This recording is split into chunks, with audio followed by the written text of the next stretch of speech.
Hi guys, Jay here, and tonight we are going to be having another episode of Men and Mental Health. And we're going to be talking about men and unhealthy relationships. I am so glad that you guys get an opportunity to share in moments in these conversations because, as I said in the last series, one of the things that we do not understand or we do not think about when we're engaging with human beings, aka men, that they have emotions and they have emotions about things that are actually happening in their day-to-day experiences. So give me a second and let me grab our first guest. If I can find him.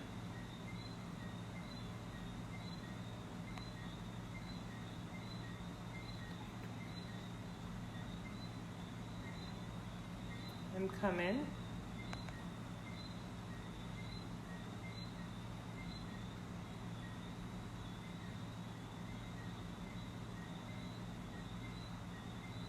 So I'm trying to grab my first guest. So guys, keep coming on in. Let me see where he is, if he's going to pop up on my live. Yes, he is here. So, but you can request me to join my IG live, and then I will just accept. Because I was trying to get you in. Yay, he is here. So thanks for joining, guys. It's connecting. Hi. Very cool. I'll adjust my camera here for a second. Yes, you can. So I can set it up. All right. Hi, Dwight. How are you doing? Not bad. Okay. It's been a full day, but that happens. Before you joined, I was just talking with some of the guests surrounding the fact that we don't usually have these conversations. And tonight, the conversation that we're talking about is men and unhealthy relationships. Oh, yes. And I guess I chose you because you have an interesting story that when I first heard it, I don't think that I considered how what you went through could really impact men in general and men's emotional health, right? And so I think it's something that women need to hear, and I think it's also something that men have to be able to have a more robust conversation about. So I guess I will start with asking you, what's your perception of men and unhealthy relationship and how it actually does play into their mental health and their mental well-being? I think for a lot of men, you pursue women because they either have something you want or just for the fun of it. And that's the reality of it. You may see someone that piques your interest in some way, you meet them, you have some kind of physical or emotional interest in them, and you pursue them. But sometimes, what you actually get at the end of the day might not be exactly what you expect. Mm-hmm. And you then go deeper, you start finding out more about that person, realize that they're not necessarily who you may think they really are or what you really want. Mm-hmm. You might get all these good qualities, nice personality, great body, um, great family values, everything, but then there's a darker side. They're self-absorbed. They have baggage. They're non-committal. They have no sense of self and where they want to go. And you have to also accept all these things. And then after some time, these things start encroaching on you as well too, because when you spend a lot of time with somebody, their qualities start rubbing off on you as well too. And sometimes it's subtle, sometimes it's more robust. But then eventually it will start impacting you in some way. And then you have to make a decision, like, is this really for me? Am I really going down the right path? Is this person really for me? Do I want to accept all that they bring, both the good and the bad? And that decision you have to make at some point. So let me ask you that as a man, have you had to make that decision when you were dating a woman that seemed like she had all the best qualities on earth, and then after a while you was like, nope, she don't cut it for me no more? There's a hot, crazy matrix. I think most guys might have heard about it. So it's a matrix that basically goes in terms of the axis is crazy is on the horizontal and hot is on the vertical axis. Make it mathematical. And basically, they say any woman is at least 40% crazy as a basis. And then you rate women in terms of where they stand in terms of qualities, in terms of good looks, based on that upwards. You know, for anybody, um, you might meet somebody and say, all right, they're 6 in terms of being crazy, but they're at 9 in terms of being beautiful, right? I And can't at believe some men point, really got a scale for that. But anyway, it actually is it's actually a scale for it. There's actually one from women too, but it's completely different. So okay, you sure, sure, it's very different. it's very very different because it's money and looks. That's it. You know. So in terms of meeting somebody and deciding, you know what, this is not really for me. Often from for guys, it's too late. You know, you're usually at some point kind of invested in terms of being around that person a lot, being involved with them, and sometimes you just kind of hang around and then you say, you know what, I'll leave eventually, but you start looking without leaving. And that happens a lot too, because someone may have a lot of good qualities, but not have. A lot of guys start looking without leaving because they don't want to be at a point where they have no one. So you can just keep something on the back burner, keep looking out for somebody new until they find someone else that really has what they want, or you think has what they want, and then you can just slide on over and leave and go to somebody else. So that's also an issue too, in terms of. So let me ask you: have you done that where you looked without leaving and then eventually left? I've never done that. No, Okay. I don't do it. I don't. You know, usually for me, if you meet somebody, if you're making it work, you make it work. You're together, you're together. You shouldn't really be there looking without leaving. Or sometimes, if you meet someone that you're interested in and you truly want to go, go. I have an open door policy in my relationships. If you meet somebody and when you want to go, by all means, go. I'm not going to stop you because if you're with somebody, that love should be renewed every day. It's not a contract. You know, marriage is an actual physical contract. That is filed in the courts. But a relationship is one such that you together, you choose to be with that person every single day. I choose you every single day. And that's the kind of approach you have to have in your relationships. And you take, same thing, take the good and the bad, because you know that forsaking everybody else, that there's nobody else in this entire world that will make you equally happier for the now and also the future, other than that. All right, so let's fast forward into the story of you being in an unhealthy, I don't want to say an unhealthy emotional relationship, but it left you feeling a little bit unhealthy with Right. regards to who you were as an individual. So let's talk a little bit about that. And I kind of want, or do I need to ask the question? No, you can ask the question so people can understand Okay. exactly what you're getting at. Yeah. So for those who are listening, and like I said last Monday, if you have any questions, use the question mark, and we will try to answer your questions as best as you can.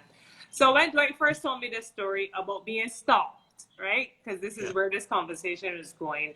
I was very curious about, oh my gosh, like what what was that whole experience of being stalked look like? And I think in our conversation, I could hear almost like the sense of distrust, and in some instances almost like the fear associated with always having to look behind your back to Yeah. see what the person was going to be doing next. So let's talk a little bit about those two emotions and this experience for you. Right. You have to remember that it doesn't start out as like the horror movie style drama with someone being stalked physically and being attacked in some way and Okay, you so feel let's feeling. talk about how it actually started out. That's how it actually starts. And that it starts by first just trying to give someone that you've had something with. We worked together, we just had something, and it wasn't a point of saying I made promises, I said we'd be together, we had something that was serious, we had great plans together. It wasn't anything like that. We were just kind of trying to feel each other out basically. Okay. And in terms of me leaving, I did my best to try and give a soft landing. You know, trying to Y'all leave men gracefully and and these say soft landings. Anyway, the continue. soft land. No, that's what it is. If you're around someone and you kind of become part of their full structure, such that you talk to them regularly, you bounce ideas off each other. You can't just like something just disappear. Okay. That's how ghosting is, right? You disappear and then you come back all of a sudden as if nothing ever happened.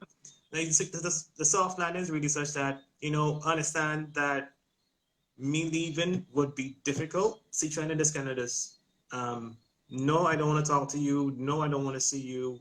Yes, this is over. So you try to give a soft landing. I try to give a soft landing. Mhm. but there was no landing. Okay.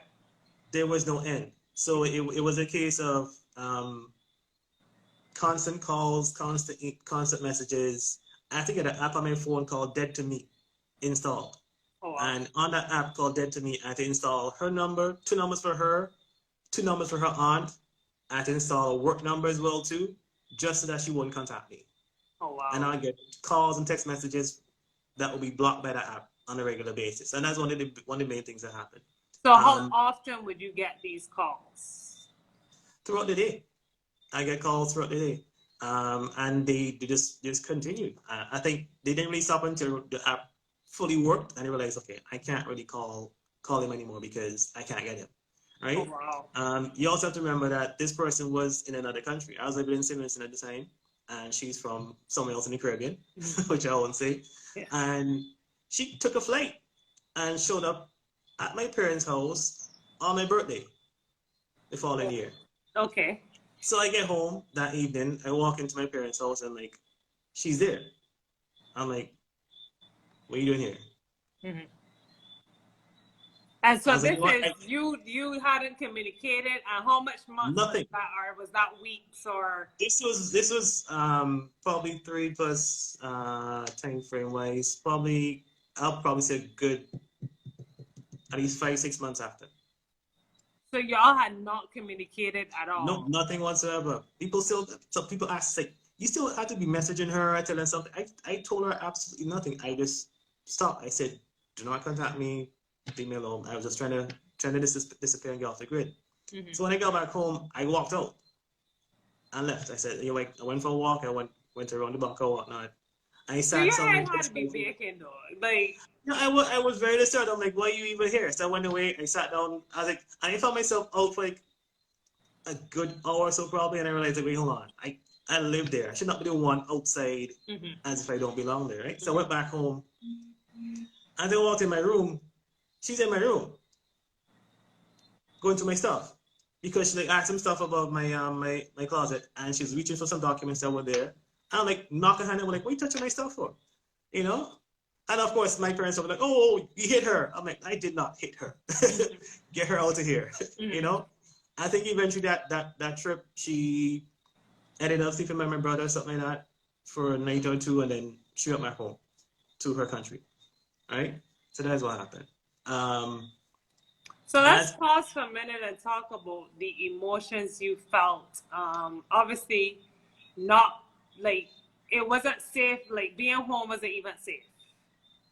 it wasn't a matter of feeling not feeling safe. It just felt as if, for it to show up unannounced Mm-hmm. was just invasive. Like you feel violated in a way. Like I can't escape you to a Mm-hmm. point. I think at one point she kept on saying like she doesn't know what she did to me. I'm like, no, it's not that. You just need to just leave me alone. I mean, if we just don't have anything, we don't have anything. If whatever happened ended, that's it. You Mm-hmm. know. Um, but no, it was always a case of her not feeling um, as if it was okay to still reach out to me, okay to contact me in some way, and just show up. You Mm-hmm. know. You want to continue? Yeah. Right. So next incident, or it's another incident, was when she showed up at my house this time when they moved out. So I built a house and she showed up outside my house when I was home. So I'm at Oh home. no, I don't think I knew this part of the story. I'm at home, and then all of a sudden I hear a car pull up. I'm like, look outside. I see like a taxi's outside my door. I'm like, what's going on here? And then I hear her calling me. I'm like, what the hell is this? So she finds my house, and both she and the taxi man start calling my name to signal me to say that she's there. Again, she shows up from the airport, right? So then I start finding a corner in my house to hide from the window so nobody could peep in and see me. Oh Because a wow. couple of windows you could peep in and see who's inside the house, depending on where you are. So I find a corner kind of hide from there so no one else will see me. So I'm there home and eventually they leave. And then again, they leave in around 6 o'clock. She came back, calling me again. And I did not show my face. Mm-hmm. So that's another incident. Um, it turns out that for work, I would go to her country every so often. right? So she knows at least once a year I have a client there that I will go to, and I do work there a certain time of year. And she also knows my coworkers too because she made an effort to learn who my coworkers were, add them on social media to befriend them, right? Of course, she would get my parents' number. She would find my sisters on social media as well to add them to her contacts. Try to contact them as well to monitor what they do. Monitor my friends' pictures so that she could see pictures of me in the pictures with them as well too. Yo, that's so. Um, Listen. right? So in terms of being in her country now, I had one client I go to same time every year, and she noticed. So after the whole situation happened in terms of the breakup and whatnot, and being there, the first year I was taking lunch late on purpose because I'll be there for a week. So I'll take lunch like after 1:30 or something like that because there's a couple places in town that you go to, and everyone knows places that you go to, and you can generally bump into someone pretty easily because it's a small town. And so I'll go to lunch late on purpose just so that she wouldn't see me in case she's out on lunch. And I kind of did that for like So 3 you years. kind of had to hide who you were or what you would do normally, just so you wouldn't. Yeah, for that time frame, knowing I was there and knowing that she could also pop up as well too. And it turns out that client has two locations, one in town and one outside of town. And 1 week I was there and we had to be at the remote office for that client. And guess who was also working out of the remote office for her company too? She was doing the same thing too. So I'm there on lunch. One of my coworkers said, "Oh, let's go for a walk after lunch." Right? I said, "All right, fine, no problem. I'm with my coworkers. I'm trying to be nice here. Like I'm socializing. I'm just hanging out with them. We're in another country for a couple of days. I'm gonna go to lunch with them." And we start walking down the road, and who's coming in the opposite direction but her? Oh, wow. Yeah. So I'm walking now. I realize, okay, crap, it's her. I'm trying not to make a scene. My coworkers don't know her. They don't know how she looks. And as she's passing me, she stops after she passes me, says, and calls my name. I'm like, I don't want to talk to you. And that was it. And I continue walking. So that situation neutralized pretty easily. But the attempts to contact me never stopped. She never stopped calling my parents. She never stopped calling my mother. She still showed up in St. Vincent after I left St. Vincent and showed up at my parents' house. She would take pictures of stuff I had. Like I made carnival costumes with a mask on in St. Vincent. She took one of the headpieces that I brought home, took a picture of herself in a picture with a headpiece on, and sent it to me. Say, look, I have your stuff. Take pictures of my sisters and send it to me so she can say, oh, look, your family accepts me, but you won't. So how do Take you? pictures, Okay, so take stop. pictures of myself she finds on social media, split them, put them side by side, and then send them back to me. I have over 600 unread emails on my Hotmail account from her. She would email me randomly throughout the day at different points. So how do you? I can't even talk. How do you even begin to process something like this for your own mental health and your own mental well-being? What were the thoughts you had going through your brain every time there was an attempt, every time there was something that you felt unsafe? I say unsafe. You said no, you don't. But I mean, this encroached on, violated. I think it didn't really get really bad. People didn't realize how bad it was until I was in her country again the last time. And it was a Friday before I was supposed to leave the Saturday. And we all went to dinner the Friday night, and we were staying at a guest house close by. And we were walking from dinner to the guest house. And as I'm walking back, I look up the hill towards where the guest house is. And opposite where the guest house is, I see two figures on top of the hill, two shadows. I said to myself, that could be her and her aunt, And I was like, okay. So as I get back now, I get into my room. The light I keep on is a light at the back in the kitchenette that I had there. And I kept myself in minimal light in the room. And I stayed there all evening until time for bed and I went to sleep.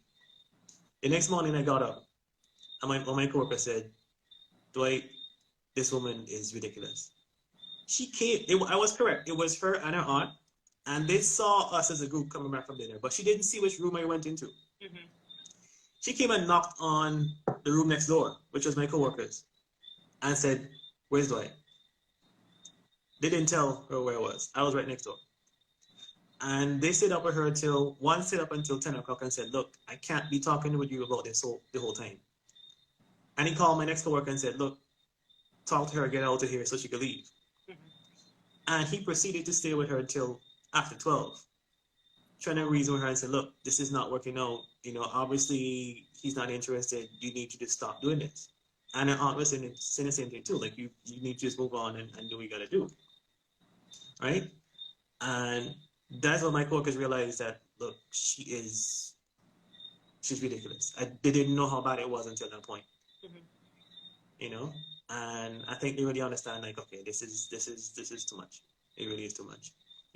But in her mind, is a situation of nothing is wrong. Is a situation of why won't you talk to me? I did nothing wrong. So how did you process that? That at that level it was so intrusive that everywhere you went was a potential sighting, because that's the best way for me to put it. How did you process that for yourself? Well, at some point you don't really realize how much it affects you in terms of meeting people and being out there. At some point, I honestly just said, you know what, I'm not gonna be too aggressive at meeting anybody. I genuinely became. I'm always busy at work. That's one thing, but I generally became more cautious of meeting anybody in general. And I honestly took a step back in terms of saying, if I meet anybody, not being too serious, making sure you know what the person is and understand more about their qualities before you start considering getting too involved. So I did take a step back from that whole thing. And honestly, it's been a couple of years from since that happened. And I didn't realize how much it affected me until it was well into the whole process. Because you don't really think about how much it affects you in the thought process until it's kind of too late, until you realize that how much your behavior changes as a result of this whole thing.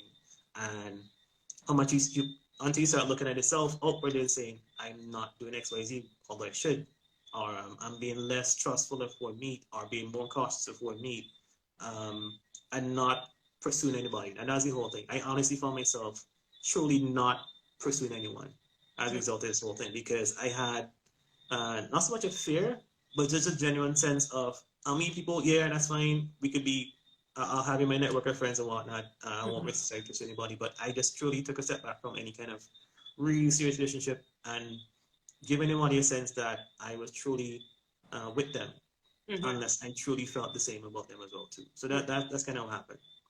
Well, that's I going back to a question that somebody asked. Did you ever feel you can fully represent yourself fully because of how the female may have responded? Because how she responded. If I could truly be myself. Yeah. And I think that person had sent that when we were talking about that. She showed up at your house unannounced. You having no communication with her. Could you represent who you were fully, or could I just come out and speak to her and tell her? Yeah. At that time, at that point, it was still very early. It was still a case of me trying to do the whole soft landing and not be. I still felt as if me talking to her too much was still an avenue for her to say, "Oh, we're still talking," even though 99% of the conversation was, "Don't, we're not together. We're not serious or anything. There's nothing gonna happen. Leave me alone. Please stop." She'll still see every bit of communication as communication.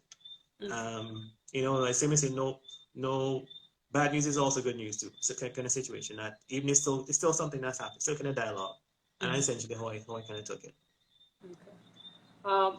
So you talk about the fact that it kind of, I don't want to use the word ruin, but it kind of made you think about entering relationships differently, right? Obviously more cautious. Yeah, for sure, more cautious. What, I guess for me, I'm curious about, what ways did you then have to work on yourself to actually become a little bit more trusting in situations of getting to know women and even considering being in relationships with them or pursuing them or whatever the case may be? it wasn't really a distrust. It was more as a case of not leading anybody on unless I was serious, or and also and then secondly would be knowing who the person was and not getting too serious too quickly. You know, sometimes um you might meet someone and get all caught with emotions, and he's gonna skip past the whole getting to know someone Yeah. properly, and you end up in bed. It feels like a whirlwind of kind of romance type thing. You know, you Yeah, can't you really get get the butterflies. you know, yeah, you can't get caught up in that. It's really a matter of okay, truly being serious, being intentful, and if I'm gonna uh, be around anybody, it's a clear case of okay, friend versus I'm approaching you in a serious way. You know, so I made sure to separate those lines. That if I meet anybody, it's clearly a very neutral friend based type structure, not necessarily a I'm pursuing you kind of scenario. So I made a stronger effort to turn off pursuing people in general, and it was more such a case of doing me and not necessarily even sometimes if I met somebody, I met somebody. That's my approach. If I meet somebody, I meet somebody. I'm not going to really pursue anybody in general, and that was the end result of it. I truly switched off pursuing anybody. Okay.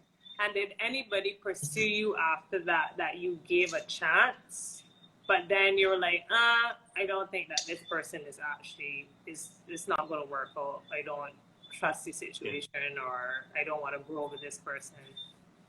yeah. I had two relationships after that, and they were fine. You know, I can't say, and in both cases, they understood that I had a stalker. Most people in my office right now I work with know I have a stalker. My Mm-hmm. entire previous office, almost before, knew I had a stalker. Yeah. My best friends know who my stalker is because they've been added to her friend list. Yeah, that's what happens. Yeah, so they know, and I get comments sometimes saying, "Who is this person asking about you?" And I look at the details, like, okay, that's her. You Mm-hmm. know, as recent as I would say early this year, late last year, she was checking my LinkedIn profile every day at 7 a.m. You know, and I literally had to go and block her and her second account on LinkedIn on purpose because I just got tired again being told XYZ looked at your profile account. Like, what does that do to your mental well-being? Like, All you could do is just suppress that and turn it off. Like, okay, I can't help her. She said that she's fine. She said that she's happy. She said she's with someone and whatnot. She's happy with her life. I tell my to my parents, to my family, tell her fine. You know, I don't wanna hear it. That's good. You're happy. Good. Stay happy. so Leave me that she alone. communicated with their parents to say to you, "Well, I'm okay now," Okay, or right. You know, but still, that's what's been happening. That she will still reach out and try and contact me. I think the last real attempt that she did was when she was here in Barbados. She emailed me and then called me the next morning at work. So she called me at work sometime middle of last year or so, I think it was.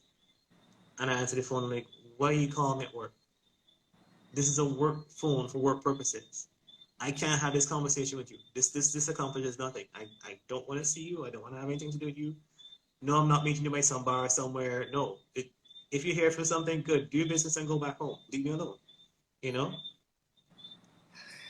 So has it stopped? No, it hasn't stopped. Will it ever stop? Hopefully it would. mm-hmm. Um, but yeah, it's still a struggle, and it continues. I just have to make sure that I minimize the impact on my focus, my happiness overall, and just not let her and her ridiculousness affect me. All right, so I gotta pause because I see some like Merva's like, what? So if anybody has any questions, now will be a good opportunity for you guys to have any questions or any comments. Dwight, I want to thank you for even sharing and coming on and sharing. Um, No problem.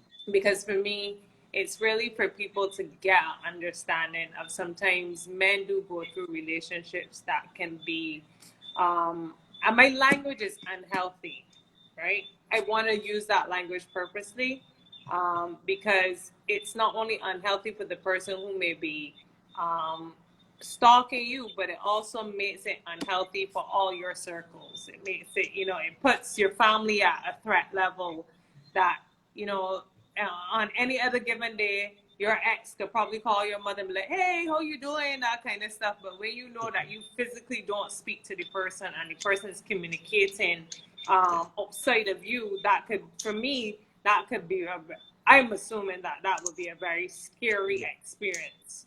Well, my mother is literally, she's had enough. And she has said that she's tried so many times to talk to her and try and get her to realize, okay, this isn't working out. It's not worth it. Stop doing this.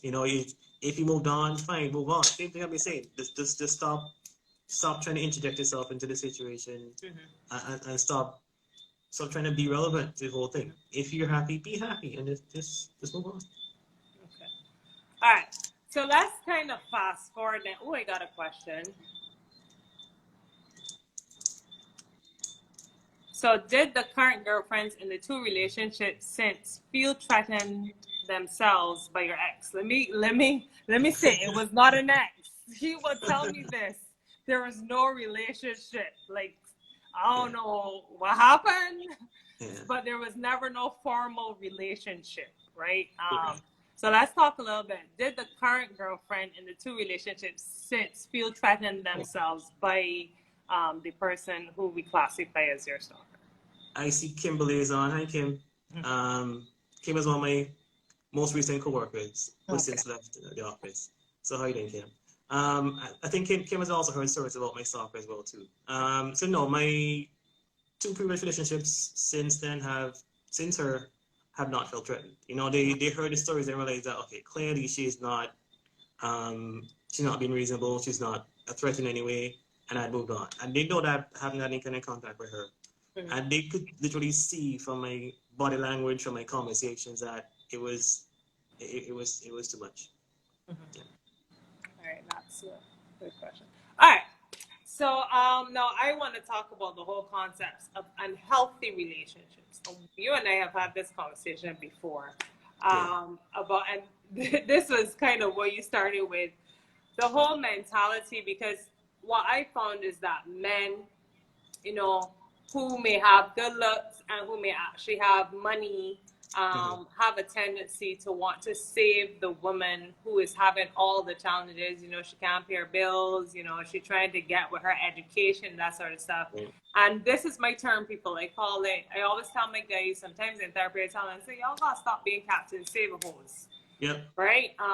Because you trying that, you dating somebody who doesn't match your level, and then you're being overwhelmed by what is being requested of you as a male. So have you been in any of those types of relationships where you have been the savior, the one who's financially, the financial, making sure that you're financially stable, so you pay for everything, you got to pay for nails, hair, bills, all that sort of stuff, and you don't get back, or it is not a reciprocal relationship, and you just feel like if the person is using you? Well, let's call it what it really is. Number one, men have a natural need or emotion to be their provider. And that's reality, right? So men naturally want to be provided. But for a lot of men, it's also a matter of control. So because I pay everything that you benefit from, your nails, your home, your education, whatever it is, I control you. So it's also a matter of control as well too. So don't be fooled. So a lot of these guys would pay for these things, yeah, but they feel like they own you as part of the process. So you become property. And then you try to leave, that's like, no, you can't leave because... So that's one side, but I want the other side where the man may not necessarily feel as if he's controlling, but he feels controlled by the fact that he has to take care of somebody. And that's the side I'm talking about. I'm not talking on that other side. That's what I'm curious about. Have you ever been in a relationship where it has been demanding for you, and it is just a request after request, and it's not reciprocated, and that you feel that you're getting a great friendship, that you're getting support in different things that you're doing? Yeah, I've never had that in terms of financially, but I've had it in terms of emotional support. Like I become the person that I become the emotional gas station, you may say. Okay, so let's talk about that. So it becomes, I become a person that they would consider every single idea that comes out of their head, basically. They bounce off me. Mm-hmm. because I would typically kind of I problem solve. I problem solve for most of my life in terms of work, and even though I continue to problem solve as part of a everyday basis. So I always try to find something creative to come with a solution. Mm-hmm. And I think a lot of, for me in terms of the past, I've been the person that you can always refer to with a tough question, tough situation. I can find an answer for it, a logical answer. I always have a very logical approach to almost everything I do, and I've had cases like that where yeah, I was a person that would make the most sense. You know, especially when some persons you have a family environment that no one really puts enough support or emphasis in terms of helping you with your ideas, helping you move forward. I will be that person that can say, "Oh, you could do this X, Y, Z," or you could find a solution to get past whatever problem you have, and kind of encourage and get a very positive attitude. And I become the emotional gas station. So I'll help people get past whatever issue or get them aligned and focused in terms of what they need to do. But then eventually it becomes a situation of always me trying and me doing and me helping. So I go from one emotional support item to the next, and it's always a situation of pulling them out of a hole, basically. And that's Did also time. that get tiring for you? It does get tiring, but ultimately once you don't find yourself back in your hole on your own, it's that situation of if you help someone and they get past one hurdle at the next one, then it's fine. You can actually see them learning and growing as a person. But some persons make the same mistake over and over and over, and then they will never quite get past having the same kind of issues, having the same kind of problems. And it's kind of a situation like they're mentally just stuck in a certain situation and can't get past it. So that I would give up on that one. If someone truly can't do better for themselves or can't think past where they are at a certain point and are always doing it over and over, I would step out. Okay. This is my last couple of questions. For me, I think one of the things that a lot of people don't hear is men talk about how unhealthy relationships actually perhaps keep them stuck from pursuing better relationships.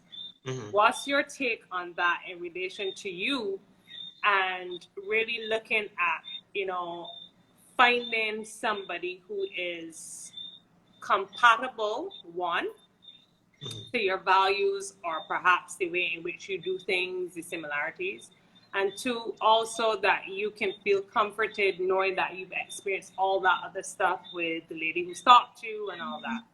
Right. I never felt I never felt that kind of feeling overall in terms of feeling as if I need to change who I was. I have a good sense of who I am and what I bring. I never felt as if I needed to be someone else to do better. It's just a matter of who is with me on the journey. So if someone is like-minded, they have a sense of what they want to do, and we can accomplish something together, that's what we should be. Like together, we each have our individual goals that we want to accomplish, but together you team up together as a partnership and accomplish more together. And that's how you focus on it. So, guys, I'm going to leave this time. I'll take one more question. If anybody has any questions or curious about, if you're now joining, we're actually going to end, and I'm going to save this video, and you can actually see it on my YouTube page as well too. If you're curious about, men and men's emotional management with regards to unhealthy relationship, I think it is a topic that we don't talk about. I think a lot of men sometimes are shamed in having to tell a story that other people say, but you can't be a man, or if this woman did do this, I would do X, Y, Z. And so my thing is, I think your story perhaps is a lot more common than other men will say it, because I know there are women that will call incessantly. And I remember I was having this conversation in the gym with one of my athletes, and he was sharing what was going on. I was like, what the hell? Like these women had here, right? And he was a young guy, right? And so for me, it's to shed light. And then when guys are not ready to commit, we're like, oh, but what's wrong with you? Like, girl's a good girl. Well, you can't commit. But people don't understand that underneath all of that is that they have probably been, I would use the word, they've probably been hurt. They've probably been stalked. Or they've actually been, if they haven't been stalked, they've probably been threatened.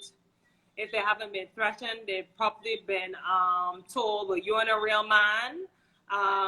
If they haven't been told you're a real man, they'll be like, well, let me see you out with another woman. I can show you what time it is. Like all of these things, men literally, Mervis, you laughing. Um, Men literally go through, and there's no outlet for them to have that conversation without another man saying, yo, this is crazy. So my Yeah. one last question to you, Mm-hmm. and I want to go back because you said your friends, your best friends knew about Yeah. the whole situation. How did they support you through that? And I'm assuming that this was 2 to 3 years of intense being stalked, checking in with your parents, all of that stuff. How did your male friends actually support you and help you got through this? I remember one of my best friends tell me, he literally said, I don't know what to tell you. Because it is a situation of um, how do you get past someone uh, always being making an attempt to contact you in some way? How do you get past someone literally making every effort to insert themselves in your life? It's difficult to do that, and they've seen it as well too. They've seen her around, they've seen her show up, and then suddenly trying to have conversations as if they're best friends with them as well too, and then ask about me in subtle ways and try to get information. So they've seen it as well, and I think for guys it's difficult to even give that kind of support because they just don't know what to say, and that's reality. So the way try and say, well, it's a tough situation, right? I didn't know what you could do about it. I didn't know how you manage. They just talk about her a lot and say like, you know what, she just needs to calm down and do better. Yeah, and that's about it. They honestly did not know what to do because yeah, it's a tough situation. Restraining order, call the police. I kept all his emails just in my mailbox right now. I could go and pull them up if I want to, Please don't. just in case.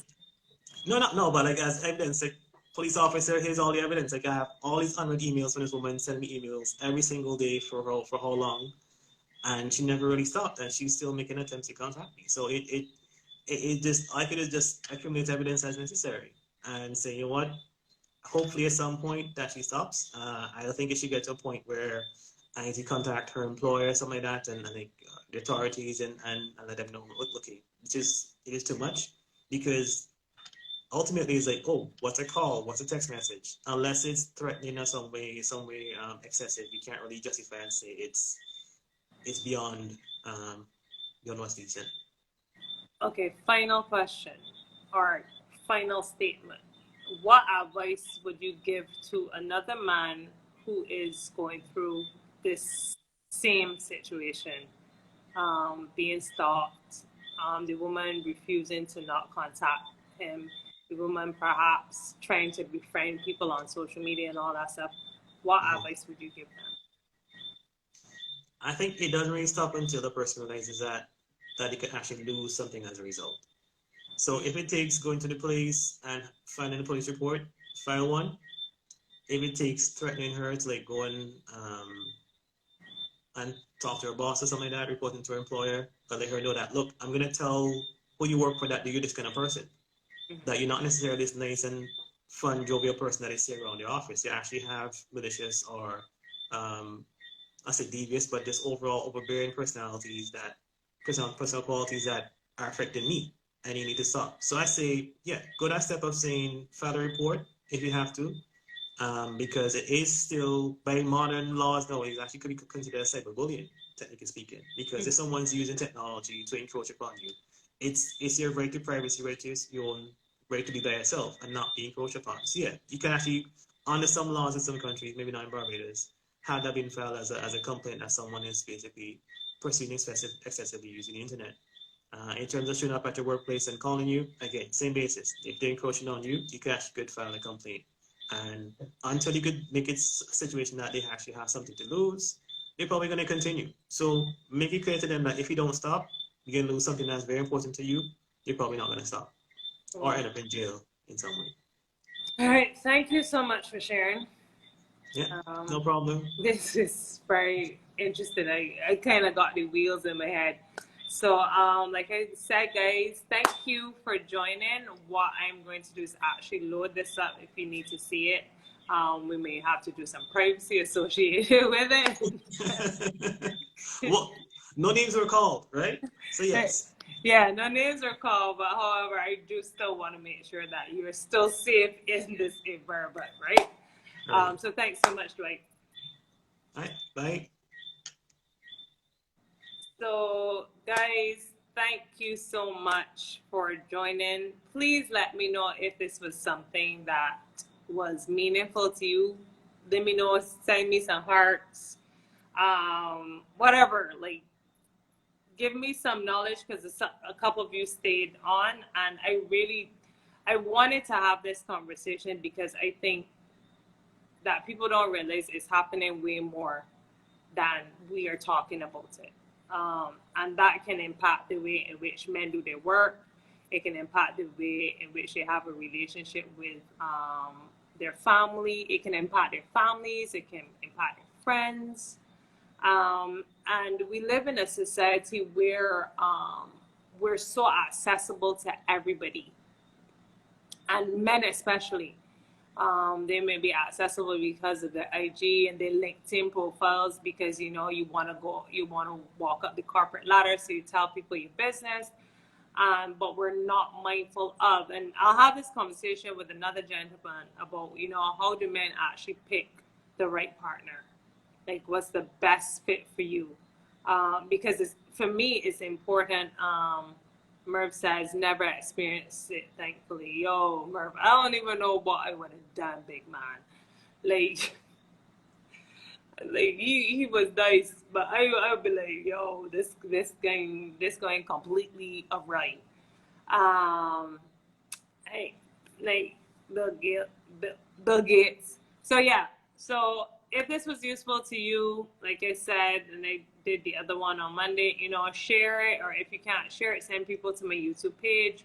And if you have male friends who have women who may actually be emotionally abusive, check in on your male friends. If you've heard them receive a call from the woman, and she's like, "We was, cause you can only be an idiot," like that sort of stuff. Like at the end of the day, that's still not acceptable for anybody to speak to you. If it was on the other end where a man was doing that to a woman, a lot of people would step in and be like, "Yo, why you allowing him to treat you that way," and stuff like that. But we don't do it for men, and I think it's time that we actually begin making bolder steps in helping men choose better women, one, and two, providing an outlet for men to actually speak about it. And for the most part, we speak about it in a very joking and jovial manner. But I can only imagine, when somebody is being IG'd out, like WhatsApp out, Snapchat out, like all the body like creating fake accounts to actually get in contact with them and all of that stuff. That is crazy. So again, I am going to sign off. Thank you guys for joining in. Hopefully this was useful to you. I learned a lot tonight. And I will actually be on 104.1 tomorrow talking about the same topic at 8:45. So you can join me and you can share with anybody. So they get to know that we are having conversations about men and their relationships, and to make sure that they are getting their needs met in the mental health world. Bye, guys.